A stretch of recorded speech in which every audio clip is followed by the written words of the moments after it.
হযরত শাহজালাল আন্তর্জাতিক বিমানবন্দরের কার্গো এলাকায় ভয়াবহ অগ্নিকাণ্ডের ঘটনা ঘটেছে। এই আগুন নিয়ন্ত্রণে কাজ করছে ফায়ার সার্ভিসের ৩৬টি ইউনিট। এছাড়া সেনা, নৌ, বিমান বাহিনীও আগুন নিয়ন্ত্রণে ফায়ার সার্ভিসকে সহায়তা করছে। শনিবার ১৮ অক্টোবর দুপুর ২:১২টার দিকে আকস্মিকভাবে এই আগুনের সূত্রপাত ঘটে। শাহজালাল বিমানবন্দর সূত্রে জানা গেছে, বেলা ২:১৫ বিমানবন্দরের কার্গো ভিলেজের কুরিয়ার গোডাউনে আগুনের সূত্রপাত হয়। বেলা ৩:১০ দিকে আগুন পৌঁছে যায় ইলেকট্রনিক্স গোডাউনে। এর মিনিট ২০ পর কেমিক্যাল গোডাউনের দাহ্য পদার্থের সংস্পর্শে এলে অগ্নিকাণ্ড প্রলয়ঙ্করী রূপ ধারণ করে। এর পর মুহূর্তেই আগুন ছড়িয়ে যায় গোটা কার্গো ভিলেজে। কালো ধোঁয়ায় ছেয়ে যায় আকাশ। বিকাল ৩:৩০টায় বেসামরিক বিমান চলাচল কর্তৃপক্ষের জনসংযোগ কর্মকর্তা কাউসার মাহমুদ জানান, বিমানবন্দরে বিমান ওঠানামা সাময়িক স্থগিত ঘোষণা করা হয়েছে। এরপর ঢাকাগামী বেশ কয়েকটি ফ্লাইটকে বিকল্প রুটে পাঠানো হয়। এর মধ্যে চট্টগ্রাম ও কলকাতায় একাধিক ফ্লাইট অবতরণ করেছে।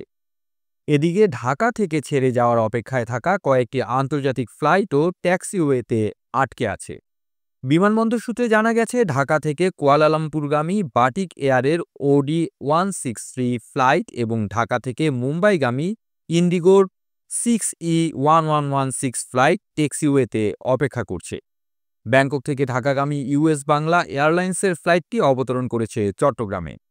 এছাড়া দিল্লি থেকে ঢাকাগামী ইন্ডিগোর ফ্লাইট অবতরণ করেছে কলকাতায়।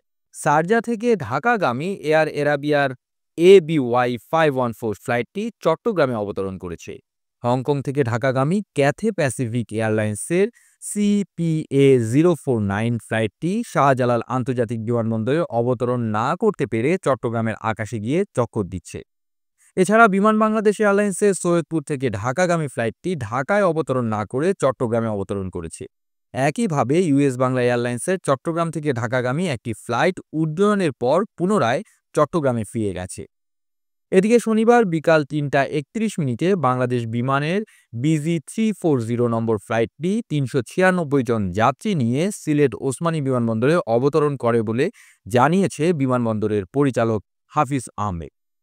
এদিকে বিমানবন্দরে অবস্থান করা বিমানগুলোকে ঘটনাস্থল থেকে নিরাপদ দূরত্বে সরিয়ে নেওয়া হয়েছে। আপনারা দেখছিলেন প্রতিদিন সকাল।